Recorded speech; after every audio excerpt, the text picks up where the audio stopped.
Hi everyone, I am Aiman Khan and welcome to law ed by Aiman. तो अभी हमारे पढ़ रहे हैं हम मुस्लिम लॉ और आज का टॉपिक है तलाक। Alright, so let's move straight to the topic. तो तलाक मुस्लिम लॉ में हमेशा से है, शरिया में हमेशा से ही तलाक का प्रोविजन है। Alright, divorce is not synonymous of तलाक। तलाक और डिवोर्स एक चीज नहीं होती है, डिवोर्स का एक पार्ट होता है तलाक। ऑलराइट, तो डिसोल्यूशन ऑफ मैरिज दो तरह से होती है, डेथ ऑफ हस्बैंड और वाइफ और डिवोर्स। तो डिवोर्स हमारी क्लासिफाइड है चार तरह से। ओके, पहला है बाय हस्बैंड, जिसमें हमारा आ जाता है तलाक, इला और जिहर। दूसरा है हमारा बाय वाइफ, दैट इज तलाक तफवीज। तीसरा है बाय म्यूचुअल कंसेंट और चौथा है by judicial decree under dissolution of Muslim marriage act 1939। Capacity की बात करें तो मुस्लिम मैरिज में डिसोल्यूशन ऑफ मैरिज के लिए पहला हस्बैंड जो है वो साउंड माइंड का होना चाहिए, सेन होना चाहिए, और दूसरा अडल्ट होना चाहिए। वो तलाक जो कि इंटॉक्सिकेशन की हालत में हुई है या तो कंपल्जन में हुई है, वो सुन्नी लॉ में वैलिड मानी जाती है और शिया लॉ में वॉइड होती है। ऑल्सो तलाक ओरल भी हो सकती है, रिटन भी हो सकती है। रिटन तलाक को हम बोलते हैं तलाक नामा। ओके, तो तलाक दो तरह की होती है, रिवोकेबल और इरिवोकेबल। पहला या तो वो तलाक इरिवोकेबल होगी, दैट इज तलाकुल बैन। दूसरा या तो रिवोकेबल होगी, दैट इज तलाकुल। अगर आप एक पर्टिकुलर पीरियड के अंदर कोहैबिट नहीं करते या तलाक को रिपुडिएट करने के लिए, तलाक को खत्म करने का कोई इंटेंशन नहीं जाहिर करते, तो एक पर्टिकुलर पीरियड के बाद वो तलाक जो है वो इरिवोकेबल हो जाता है। Now let's move on to the classification of dissolution of marriage. पहला हमारा हो गया डेथ ऑफ हस्बैंड, दूसरा हमारा आ गया डिवोर्स। हस्बैंड तीन तरह से डिवोर्स कर सकता है अपनी वाइफ। पहला है तलाक, दूसरा है इला और तीसरा है जिहर। तलाक दो तरह में बांटी गई है, पहला है तलाकुल सुन्नत, दूसरा है तलाकुल बिदत। तलाकुल सुन्नत भी दो तरह में बांटी गई है, दैट इज फर्स्ट अहसन एंड सेकंड इज हसन। तलाकुल बिदत भी फर्दर दो भागों में बांटी गई है। पहला है रिटर्न डिवोर्स एंड दूसरा है ट्रिपल तलाक। ट्रिपल तलाक अनकॉन्स्टिट्यूशनल हो गई है and it's not allowed. Okay, in the case of Shaira Banu versus Union of India 2017, the Supreme Court of India passed a landmark judgment in which it declared the practice of triple talaq as unconstitutional and the practice of the same be void. It's not just prohibited, it's penalized as well.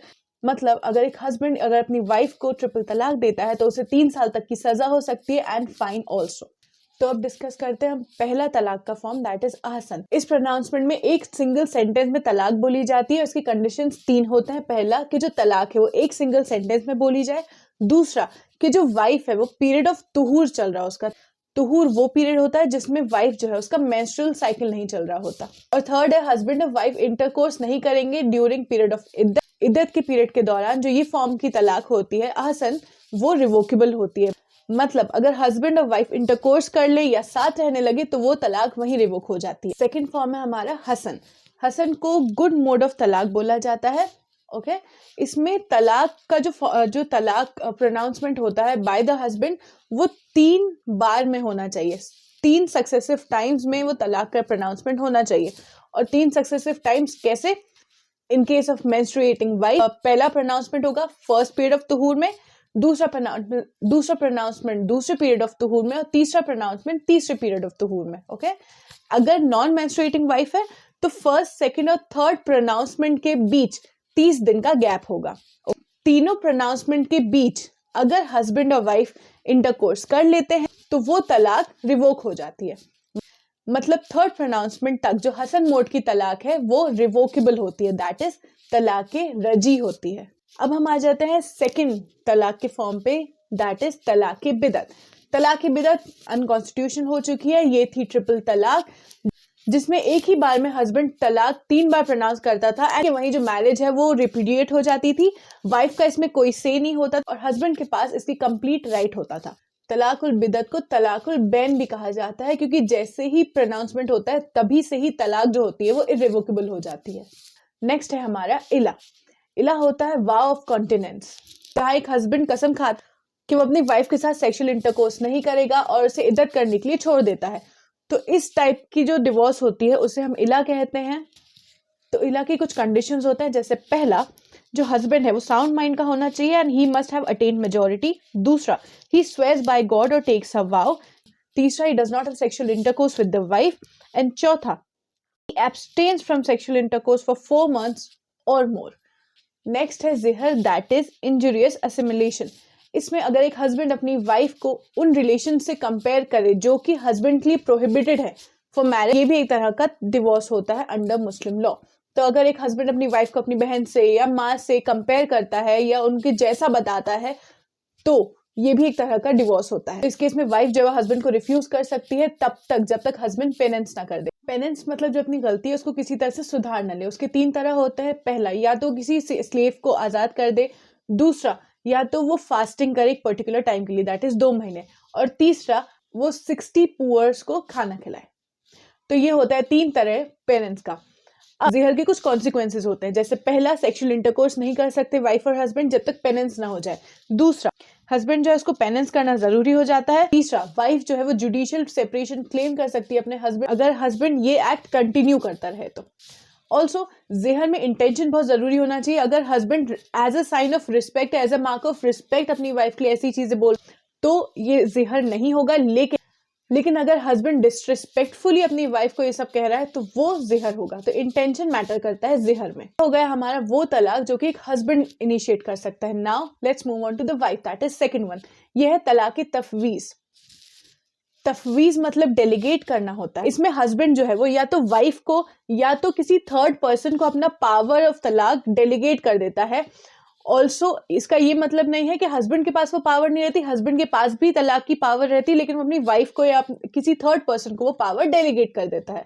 In the case of Mohammad Khan versus Shamali, इस केस में ये हुआ था कि जो husband था वो एक प्री न्यूपिटल अग्रीमेंट में आया था अपनी वाइफ के साथ कि वो अपनी वाइफ के घर पे रहेगा और जब वो अपनी वाइफ के घर पे नहीं रहेगा तो अपनी वाइफ को एक पर्टिकुलर अमाउंट भेजा करेगा और अगर वो अमाउंट नहीं भेजता है तो it will result in divorce. It was held कि ये जो कंडीशन है was not oppose to public policy and violation of such term would operate as divorce between the husband and wife। लेकिन जो तलाक की तफवीज हो उसमें जो डिवोर्स होती है वो डिवोर्स ये मानी जाती है कि वो हस्बैंड ने वाइफ को दी है। ऑल्दो ये वाइफ हस्बैंड को देती है लेकिन तब भी उसका जो नेचर होता है वो माना जाता है कि इट्स अ तलाक जो कि हस्बैंड ने दी है वाइफ को। नाउ तीसरा तरह है जिससे डिवोर्स हो सकता है, that is by mutual consent. उसमें पहला हमारा आता है खुला।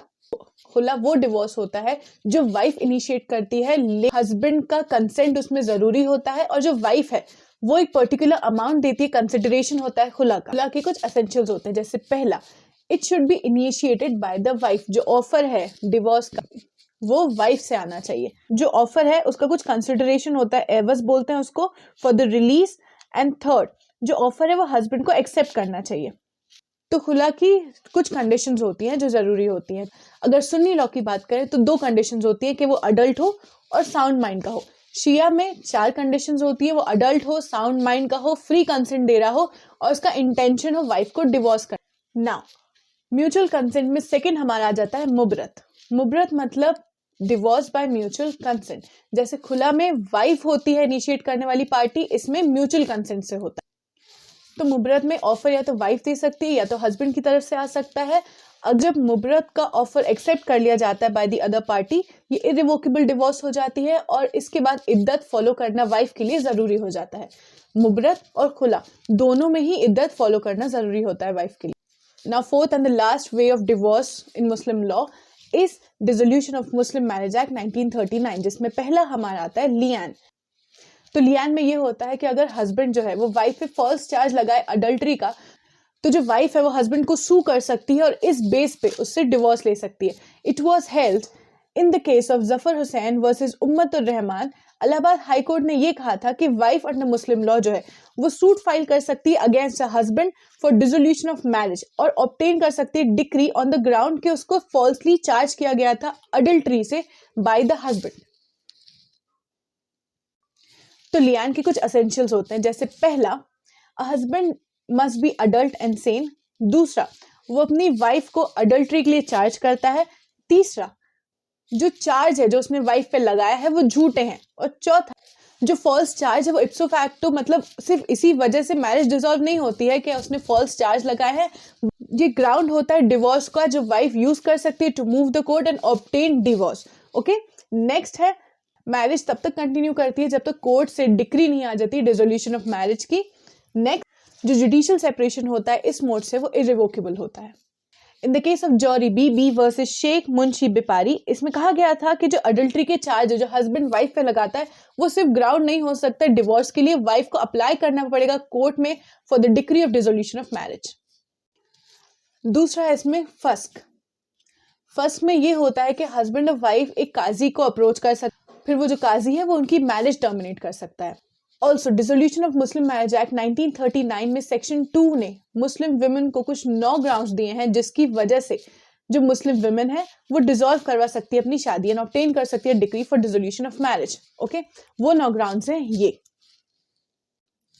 First is absence of husband, दूसरा failure to maintain for 2 years, तीसरा imprisonment of husband for 7 years or more, failure to perform marital duties for 3 years, impotency of husband, insanity, leprosy or venereal disease, repudiation of marriage by wife, grounds of dissolution recognized by Mohammedan law, and last is cruelty by husband. So this was provision of talaq under Muslim law and the classification of divorce, that is by husband, by wife, by mutual consent and by judicial decree. If you want me to teach any of the law subjects, comment down below. If you want me to just jump on any of the topics of Muslim law, comment down below and I'll surely make a video on that. Till then, good luck. Bye.